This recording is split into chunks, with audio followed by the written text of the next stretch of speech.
Hello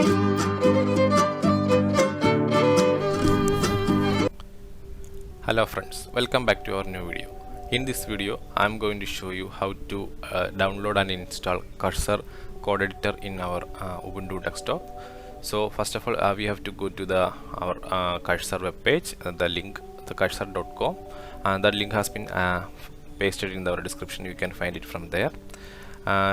Then go to the website. Here we can see some links like download for Linux and all downloads.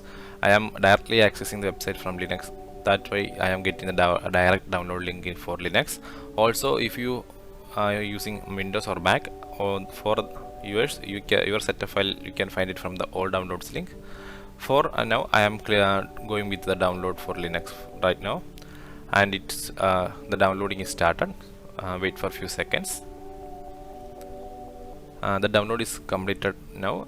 We can go to our download location. Here is the download location, and here is the downloaded file. So we can open terminal from here. Right click on the blank space and click on the open in terminal. The terminal is now started. Let's verify the path using pwd. We are in the download locations. Also verify the downloaded file is here or not. Yes, the file is here, but the file is not a executable format, so we need to make it executable first. So we are using the chmod command for that. Chmod plus x for executable, and the file name, and let's verify again. The file is executable for now. Okay, before that just clear the screen, and it is simple to run like an .sh file. Just we can run using the / the file name. So / file name, yeah, tab. This is a basic sandbox error because of we are using a non-root user and accessing some mount points. So this is some normal issues facing for everyone while accessing the cursor.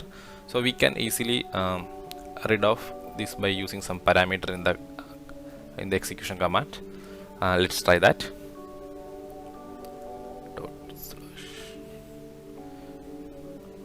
Then just add -no -sandbox. Press enter. Just wait for a few seconds. Yeah, that file is executing now. Just wait for a few seconds. Yeah, now we are able to get in the cursor editor. Before that, minimize the terminal in the backend. And for now I am not logging, just using skip and continue. And this is a customization thing. I am going with the default and click continue. And this is the data sharing policy. Read carefully and continue, accept and continue. And this is the basic GUI of the code editor.